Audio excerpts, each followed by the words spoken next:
Jonas, son of a bitch.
So I'm standing here with Evan.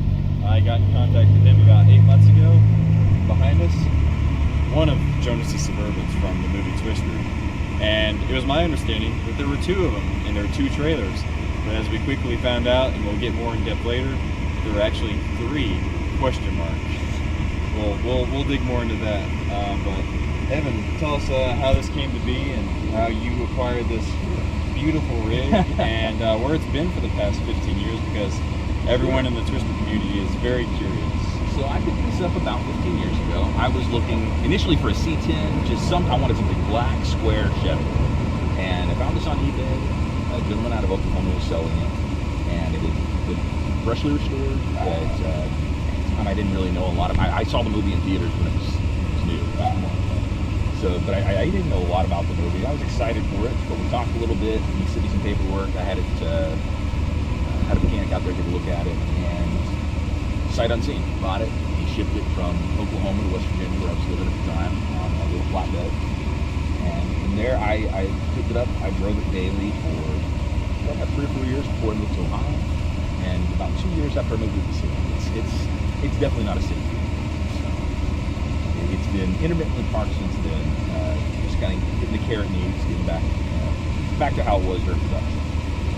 But my understanding, the gentleman I bought it from the guy that saved it. Which was he worked on the production team. Yeah, right? Lead mechanic, a gentleman named Howard Mandel that had worked on Speed, worked on Twisters, a lot of films in the 90s, early 2000s. And he saved this, he saved the trailer that went with it, and took it to California after production ended, and saved it from the scrapyard, and had it for a few years until he sold it off, I believe also on eBay. And around that time, I believe there was a split from the trailer. That's when this started its life on its own. From there, went to Oklahoma. A gentleman named Mark owned it for a few years out there, did a great restoration on it, brought it back from the brink. That was in, from what I've seen, it's in pretty rough shape at that point. It had been a few years that had been sitting out in California heat. And he brought it back, did a lot of work, and then about 15 years ago, sold it on. So after that, where did you live when you originally had it? So when I originally bought this, I had a house in what was Huntington, West Virginia, mostly known for a horrific plane crash that killed the entire football team back in the 70s. Matthew McConaughey made a movie about it. Really? It's called We Are Marshall. I didn't know that. I was living over the film. It was the craziest thing that ever happened in a town of 40,000 people. We're like, he's a real story. But at the time, I had nice off-street parking, I had a garage where I could keep it, I had a quarter-mile commute, a secured parking lot on the other end, and an attendant full-time who kept an eye on things. And it was considerably nicer then, as far as the little paint was paint fresh. issues. Yeah, it was 15 years ago. It had about 300 miles on the engine, had a fresh crate 350 that he put in. There were some tires, but a lot of other new stuff that had been updated, upgraded. Fairly recent. Yeah, it looked good, ran pretty well, and it worked well as a daily. The more I daily drove it, the more it started to need repairs, big repairs. Yeah, every year we were putting in. Cue the RX-7 burrito. Nice. Yeah, the longer I drove it, the more it started needing, different systems, the leaks from production, some of the modifications they made it were starting to break down some of the old seals and things, and that's when I made these looking part. I figured it needed, it's in its golden years at this point. It needs a little softer life, a little. And this is about 2012, 13? So this was daily driven until about 2017, actually. I think it was parked around 2017. That's when Still in Virginia. By this point, it was Ohio. I moved to Ohio in 2015. Okay. And drove it here for about 2 years. And it did about 50 miles a day, and did pretty well for most of that. But when it started needing more and more repairs, I decided to take it off the road, give it a little more rest, and start focusing on a slow restoration process, fixing the things that weren't caught in the first restoration. Right, because the tires were getting older at that point, and the suspension parts and fuel system and everything was just still tired on it. And I needed another refresh from when it got refreshed from the gentleman you bought it from. Yeah, because it's been about 20 years since anything he's done at this point, 15, 20 years. And so a lot of that is getting towards kind of the point where it's getting a little attention. And then some of the things that he didn't fix, like you said, the power steering, the brakes. He had replaced some calipers, some discs, some things like that, but not everything. So now we're going through, luckily, my girlfriend's mother owns a phenomenal automotive shop, and they're really good to work with me too. They'll work around, just kind of park it in the back bay, and as they have time, they'll go back and work on it. They'll see what's going on. It's always a fun challenge for them, but it's also a huge headache to them. Right. Compared to more modern things where you just bust out the surface and let it go. Plastics are always harder. Oh yeah. So last year they put an all-new fuel system. They put all-new power steering, gearbox. Part of the electrical system was replaced at that point. We had them disconnect the heater core that was malfunctioning. They did a big brake upgrade a few years before that, and it's going back actually in about 2 hours from now. It's going to go in and get another power steering upgrade, some more electrical work, and then we're going to send it off for tires. Actually, just shopping for them on my phone while you guys were working on the K5. These tires, the date code is from 05, and the trailer that's in Branson that we're 99% sure is the trailer from this specific Suburban, because the story goes that they split them up at that time, and then I won't say his name, but the owner of the Branson Movie Car Museum is the one that I came into contact with, and his son, and everything lines up with this is that Suburban and this is that trailer that they own, and they're thousands of miles apart. And a quick little detour. We'll get into the third possible Suburban that existed. I thought that there was only two, and the story goes that Suburban number 1, which is the one they ended up using towards the end of the movie when Jonas dies. Spoiler alert if you haven't seen the movie, which hopefully most of you watching it have actually seen it. 29 years. Yeah, when the piece of steel or aluminum, whatever it was, the like radio tower goes through the Suburban, they end up taking that Suburban and that trailer to a scrapyard there in Oklahoma, because they didn't want to take anything back that they didn't have to in Oklahoma. And the scrapyard that got the Suburban and the trailer is the same scrapyard, allegedly, as the one that acquired Joe's Jeep that flipped upside down with the Squish Dorothy, which is in the Wakita Twister Movie Museum, and the Cutaway Jeep, which the gentleman that owns the Joe's Jeep that's in Oklahoma still, privately owned, he bought the Cutaway Dorothy. So everything got scattered and starting to come back together in a full circle story. But we're here in 2025, and he's got plans to continue with it. And it's just one of those things. People are asking, like, where are all these vehicles? And the basic general story is, it's just time, money, moving, life. Certain vehicles, I'm assuming what we can gather, if there was more than 2 vehicles used, they got marked on the front bumper, and I walked up and immediately saw that this is Suburban number 2. So So that pretty much confirms that there are 3 Suburbans. And why do you say that I say that he says there are 3 Suburbans? Is because he told me that he has another set of keys when he purchased this Suburban that are marked number 3, and they do not fit this Suburban. So that begs the question, is that true? You have 1, 2, and if there's more than 2, you have 3, which that means you marked them because all 4 Jeeps were marked. So where is the 3rd Suburban? Is it still around? Is it missing? I mean, is it in a scrapyard? Did it die as well? Did it have a terrible death? Are you hiding it? You know, where is it? You know, we want to know. So maybe we can figure that out.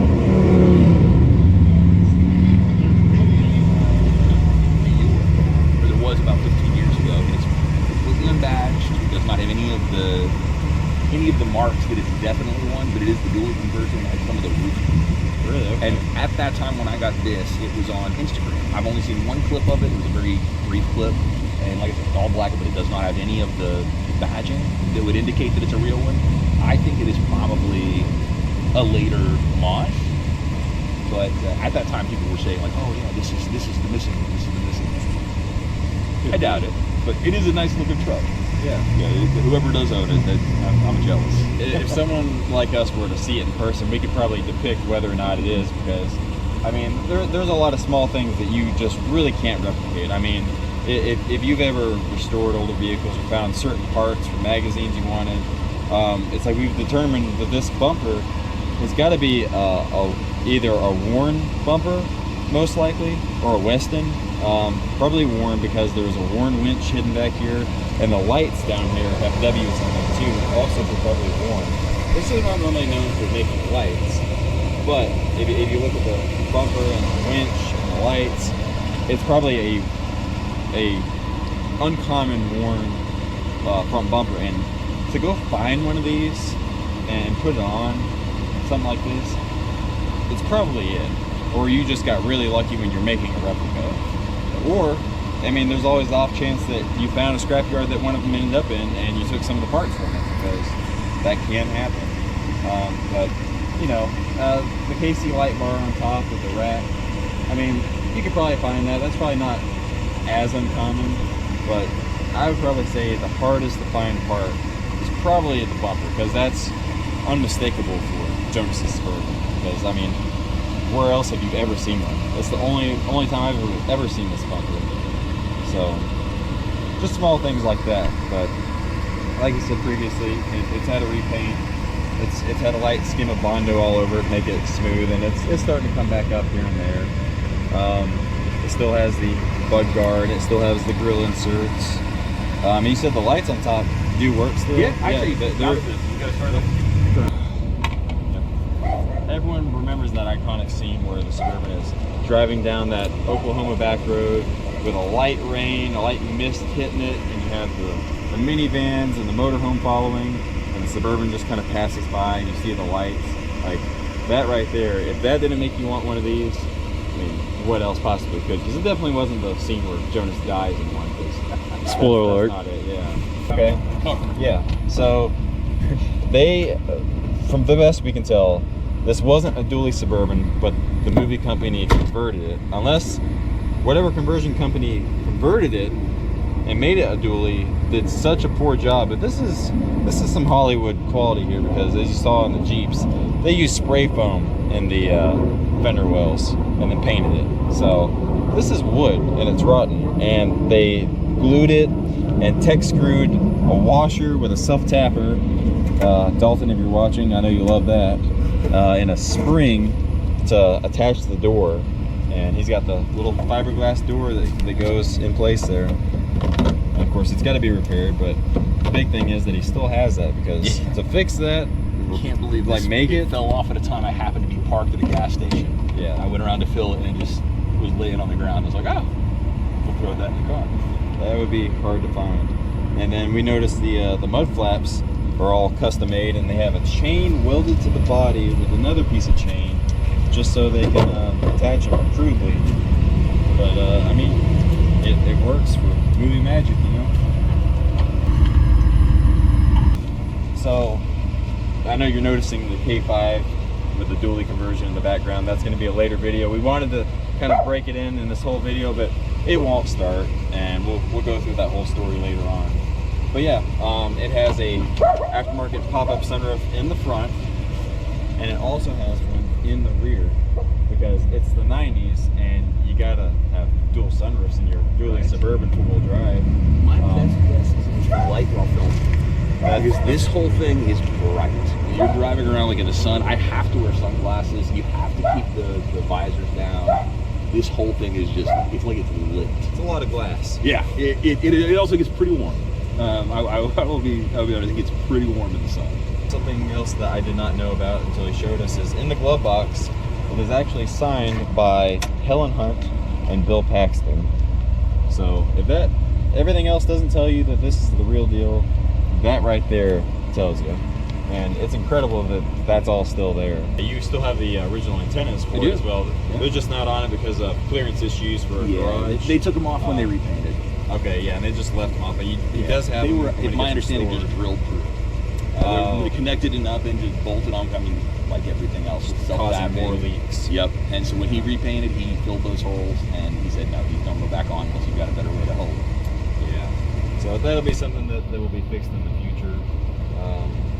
But you know, that's all in due time, because I mean, as far as what it is now, the rust situation is not even bad. If a lot of you know the square body Suburbans, they love to rot out up in here, here, and here. And this thing is solid. It's got a little rust in the back fender wells, a little bit on the rocker over there, but it's really not bad. So here we have some of the pictures. I guess let's start kind of from the beginning. The first pictures from California, which have been seen on Google and a couple other places. In California. So when the gentleman that Howie bought it, he had taken some pictures in California, and there's probably, I don't know, 10 pictures on Google, something like that. There it is, as it was in production. Yep, there is that iconic scene with the minivans with the lights going. Everyone remembers that as a kid. That is just a iconic scene right there. It's fantastic. You can see the antenna, one of them right there. But yep, here's the pictures that as it was many people have seen in California in '97, and this would have been just after production. Yep. So right after production, movie just came out. To answer your question, you can see that it was a fake license plate even back then. Yep. There's so decals on the bumper. Yeah. So it does have the stickers, but it doesn't have the ring anymore. Yeah, so like I said, this is the trailer that's in Branson. From everything we can prove, it's got the same date code tires, they're original, and this is this Suburban for sure in California. We can prove that. There's the tag, and that was the gentleman that saved it from being crushed, luckily. Mm-hmm. And then when he went to sell it, I believe is what you said. Yep. I believe this is as it looked when Mark bought it. Yeah, and this was in 2010. Oh shoot! It would have been before that, I believe. Okay. Let me find the receipts from the restoration there. So yeah, Mark was restoring this around 2013. 2013. Okay. Yeah. So he must have restored it right before he sold it to me. The sun really started to get to it.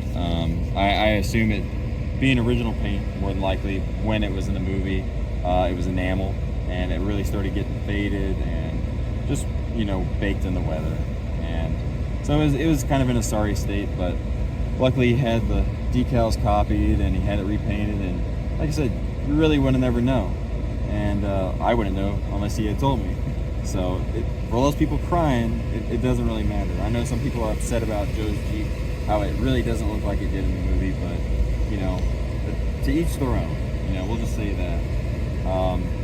So yeah, we have some copies of some of the decals, which will show that you had these made, correct? So these were, I believe, either ones that Mark had made or possibly some that were left over from production. Okay. I think these were ones that were made for the restoration. Okay, yeah, so these are really cool. And did one of them go on already somewhere, or did he test them? I think that may have been, either tested or he used part of it. He used part of it when they were maybe screwed up part of it when they were putting it on. Right. There are a few few more kind of inserted through the receipts and things. You'll find just bits of stickers and bits of decals. Okay. And then show them that other license plate, which was really cool that exists. So this is the original plate that was from the movie, but this wasn't actually a real license plate. It's actually like a plastic, almost like card. Yeah, it's flexible. Yeah, you would never know. And as you can see, December of '96. You can look, even the Oklahoma, all of this is stickers. Yep. That they just applied. It's a really good fake copy of a, license plate. And I wonder what the real number, if that was a real number on a registered vehicle, what it went to. Something really cool that you probably don't know. Out of the 4 Jeeps that were used in production, they bought them all fairly locally and then had them painted just really, really quick within 24 hours at a local body shop, if you watched the Jeep video. But what most people don't know, and I think I said it in the video, hopefully I did, it's been a while, bad memory. Jeep number 3, I believe, is the one that he has in Oklahoma. Maybe it's 2, I think it's 3. Was the first Jeep to actually be used, and it got registered, like actually physically registered in Oklahoma. And it has a real tag, or had a real tag being used in the movie. So the tag in the movie was actually registered to that specific Jeep. And we had thought that they originally used that tag, swapped it from vehicle to vehicle for the shots. But now seeing that they made fake tags, what they probably did is they directly copied that license plate on that Jeep that he has and put them on all the Jeeps so they all matched. But that one Jeep had a real steel tag. So that is really interesting how they did that, because that was a big question we had, is did they go around on every scene they use the Jeep and swap the tag back and forth, but no, it more than likely was fake tags.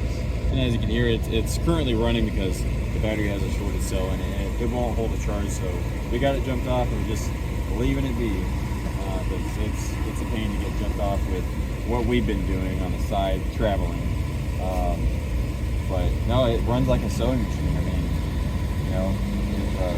the bones are there, and that's the main part. But these little stickers that you saw, there is a remnants of the original one, which you can still kind of make out.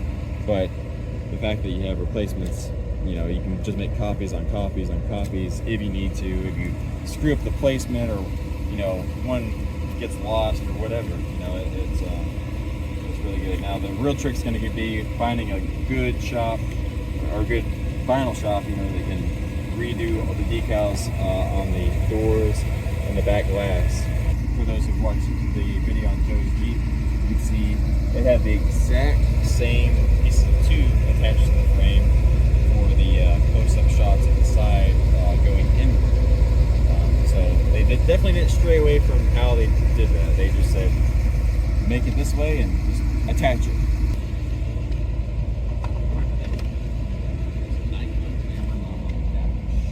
Right. So this mark is new. Okay, is it? Okay. Yeah, that is, because this dash is kind of. So I see that this is actually this must have been from LMC. I believe so. Because that is not the original material. But I see down, there are some holes in the metal portion. Yep. Yeah, I see that there was a mount there. Where they mounted the laptop. Okay. You can also see there's the mount from when the trailer was attached. Yep. For the trailer brakes. I'll switch these off. Yep. And these, so these sunroofs, if you pop them, they fully will pop out. Oh, really? They are fully detachable, which is what partially made me wonder if they were used in filming somehow for getting angles, almost like a cutaway. Oh, yeah. Because you can get a high angle. The first time I tried to open one, it just came off, and I was like, "Oh, these are different." I see that it has some Velcro here, so there's actually a couple holes there. Actually, thinking back in the movie, I think that they had a camera mounted up there. Admittedly, it's been about 8 months to a year since I've seen the movie, so my memory is a little foggy on that. And honestly, I haven't really paid too close of attention to like the little details of a Suburban, because I just figured that I would never find it. I just never get to see one.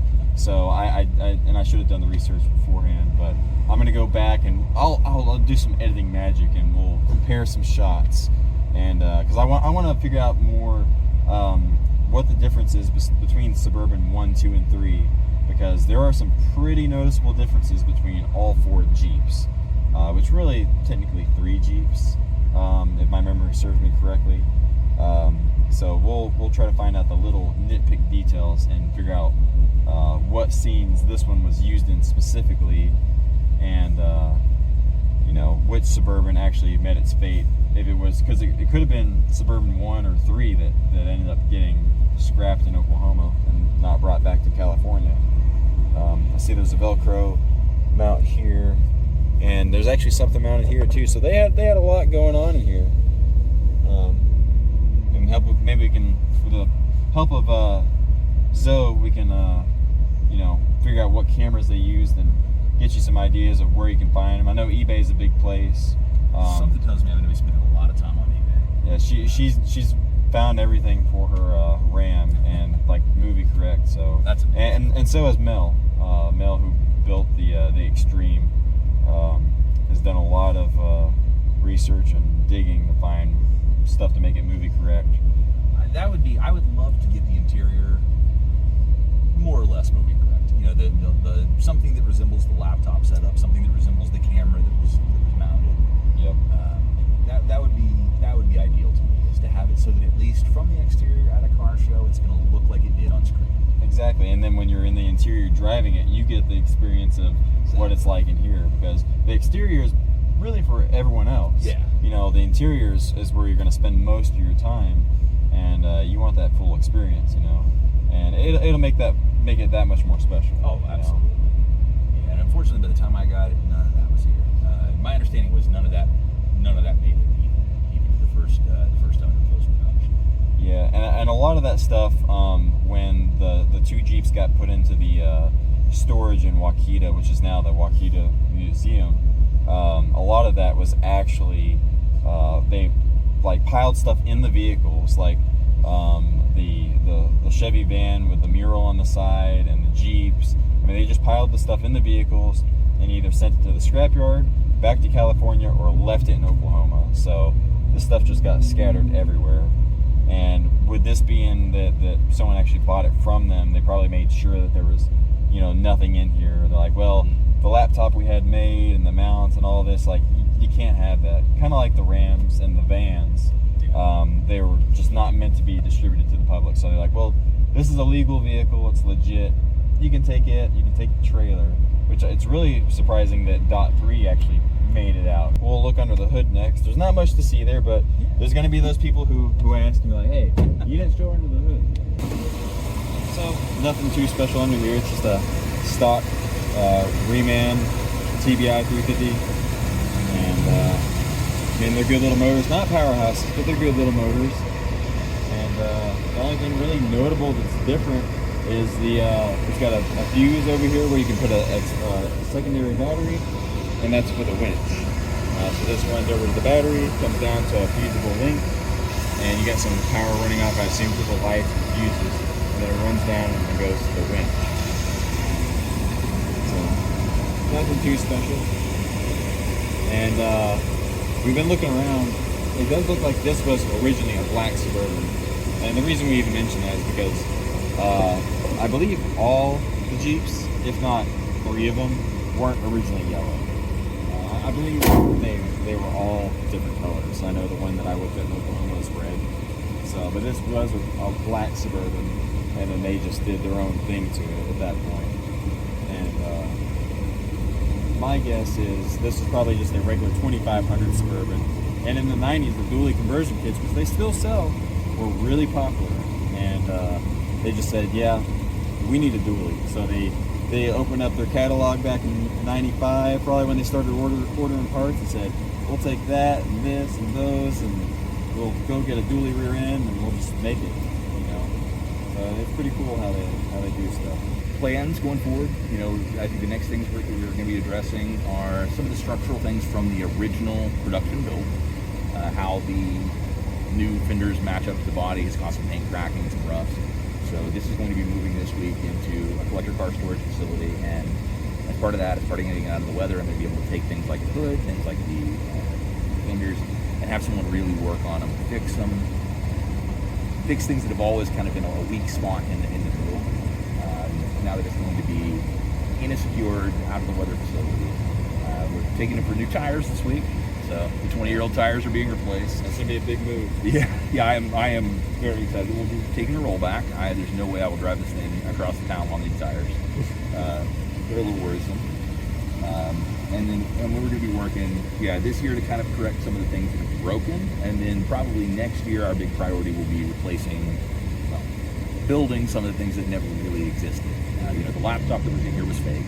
It was a plastic shell that was filled with a screen from a different computer, and it ran off screen to an operator that made it display the different graphics that they wanted for the storm chase. So I'm going to try to, before I became an accountant, before I moved to the city and got a real job, I was an art major, so I'm going to try to put my thinking cap on and come up with something that looks as close to what it was supposed to be as I can do it. So this year is going to be fixing some of the remaining old systems, some of the body work that has not aged as well. And then next year, I really want, after probably a year of research, relying on you guys, relying on some people from the Facebook group that really know the film.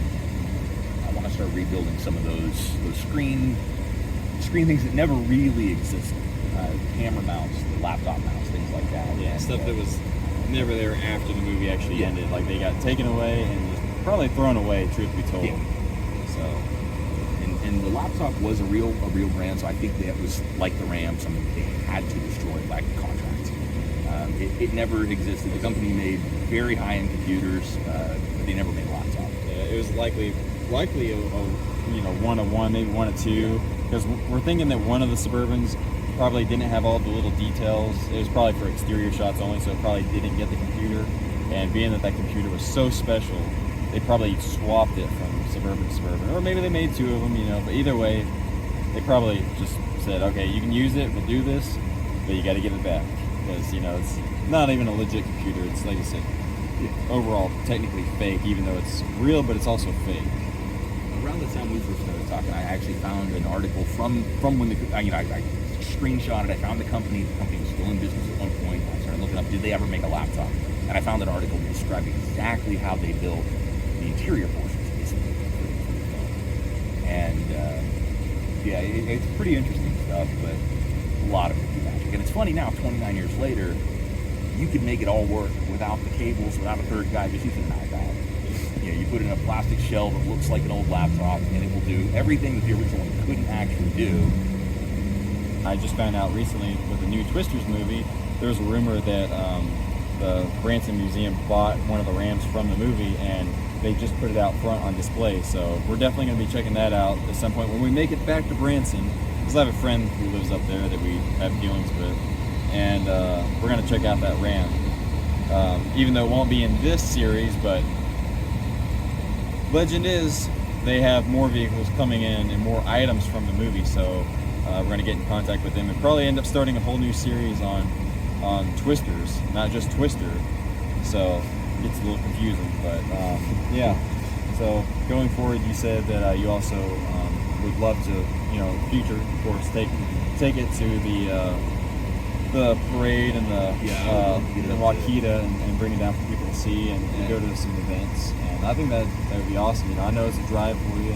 And it probably has to be trailer. This thing gets about, on a good day, between 6 and 8 miles a gallon highway. So I want to get it to where people can see it. I want to get it out to the shows. I want to let people get a chance to experience it. I won't even say goal, dream would be to reunite this with its trailer. And if I'm not able to reunite it, at least work with the museum that has the trailer to get some measurements, some details, and recreate it. When I see the pictures of this thing sitting with the trailer, it comes together.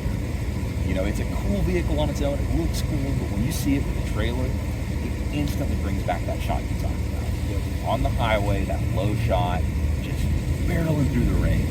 That's where this thing looks its best. That's where it shines. And I want to see it like that again. That's my dream. Will it get there? I don't know. We'll see. But it's on its way. And I think working on fixing a few things that are left and figuring out how in the world to recreate that trailer, that's going to be the big thing. To my knowledge, they have not been together since the early 2000s. so I would love to see them, if not reunited, at least a replica. Maybe take this thing on a road trip so that, we can at least get them in the same place at the same time. Right, yeah, and I mentioned that on our way up here that maybe, because I'm in contact with them, and now that, you and me got together, if you make it down that way, probably twist its arm a little bit and say, hey, look, the trailer's small, let's pull it out of that corner, let's just wheel it outside for 30 minutes to an hour, whatever, let's hook them up, let's take some pictures, some videos, everyone's going to lose their minds. Everyone's going to lose their minds if they see that, because it's been so long, no one even knows that this thing is around anymore, except for like a handful of people, and that would just be incredible. I love to Google sometimes where people think this is. You just Google what happened to the Twister Suburban, and oh man, I hear all kinds of, you got here, it ended up here, it's in Florida in a warehouse, some billionaire owns it. Yeah, the whole time it's been. Yeah, it's been just outside my house. It's pretty crazy. It's I think it's time for you to see it. It is. It's been hiding for a while. People say, but I think it's time to get back on. It's becoming more and more popular for, like I said, with what I'm doing and some of my friends that are into the same thing, finding the memorabilia from the movie, and of course with the Twisters movie that came out, it's made Twister more popular, and then they just came out that they're saying they're having the second Twisters movie. So I mean, it's starting to be a thing again, and it's just got to come back full circle, I'm impressed that you were able to find this thing. I think the way I found out that you were even looking for it, I was sitting in my house and my nephew Aiden texted me and said, "Hey, Uncle Evan, somebody's looking for you," which is a terrible message to hear. Yeah. I'm just sitting here just drinking my coffee, sitting calmly at my table, and I was like, I'm sorry, what? Who's looking for me and why? And he said, no, the Twister truck. He said, somebody's looking for your Twister truck. And he led me to the Facebook group where, man, it was funny. By the time I came and answered the post to say, hey, I hear you're looking for my truck, 2 people had already tracked it down to the shop where it was sitting and were taking selfies with it. Say, I think I found it. See, when they did that, they didn't post them in the Twister group. So they posted them just on their pages and their profiles, because they never made it to the Twister groups that exist. So no one really knew. And then when I started posting about it, and then one picture surfaced about it, I think in your old driveway or maybe in the shop. It's probably the shop. But James, yeah, I guess he happened to be driving by, and the shop that we take the alternative auto is right on one of the main drags in town here in the city. So I guess he was driving by after he saw your post, and I saw this guy say, I think I found it, it's in the shop. I said, yeah, you did. That's, this is when we were replacing the steering and fuel systems last year. So your timing was good. Normally it's not visible from the street. It's not somewhere that someone could drive by and see it and know that it's here. So since you asked at the same time that it was already at the shop getting work done, somebody did happen to see it. My nephew happened to message me saying, you got to get on there and talk to this guy. My nephew Aiden is big. It's his favorite movie, so I'm kind of hoping that I can get it down. He's getting married this summer.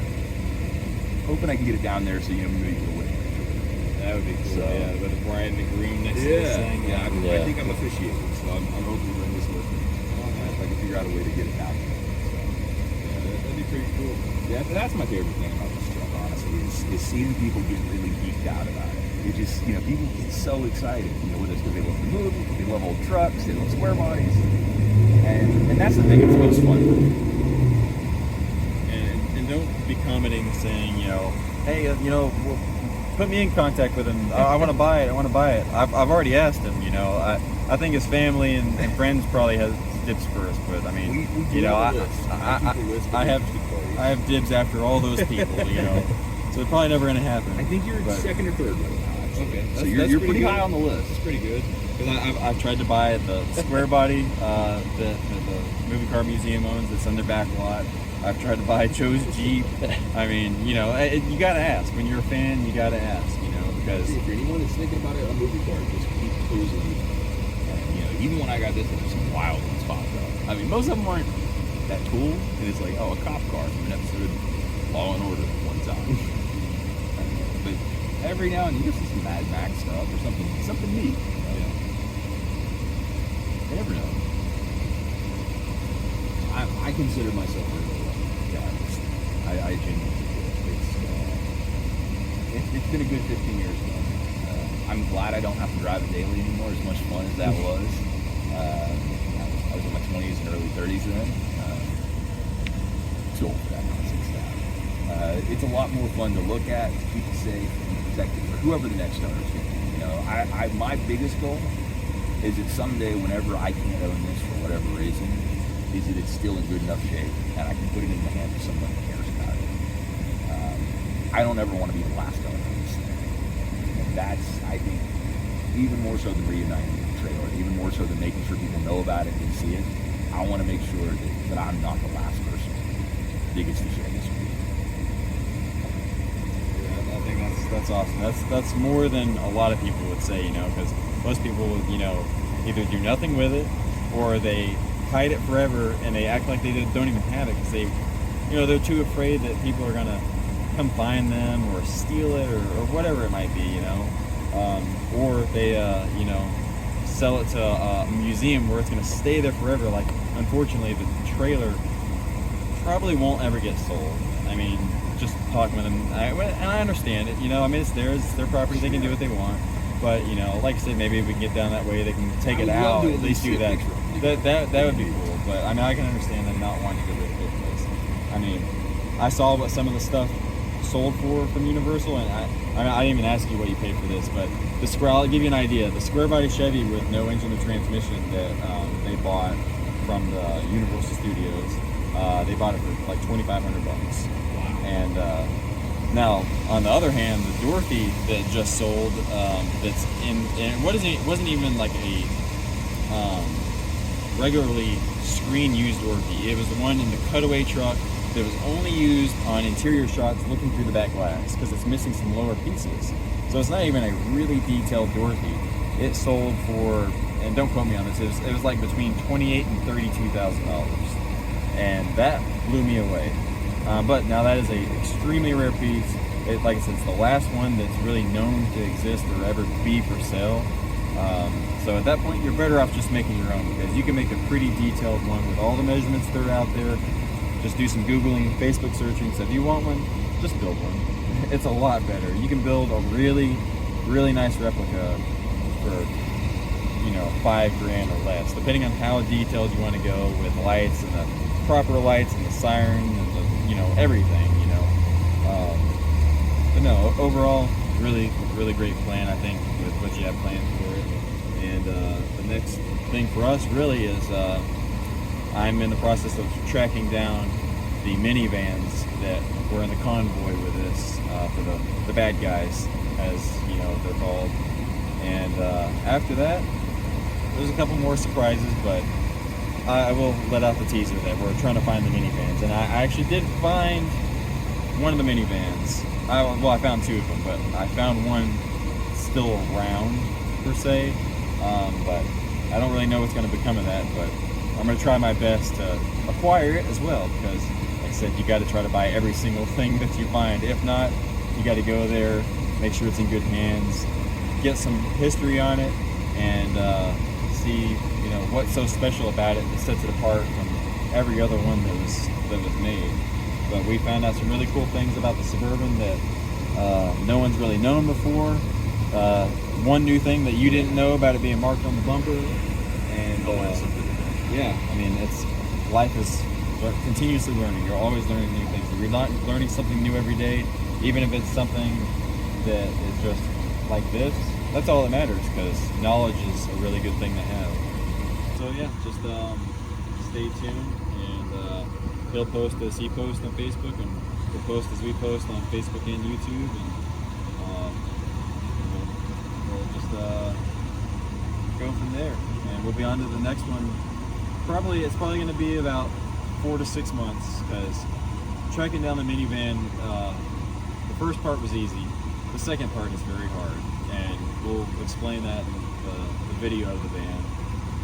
But if something pops up between now and the van video, you'll see that first, and just ignore me saying that the van video is going to be next in the Twister series, because, you know, that's just how things work. But anything you want to add?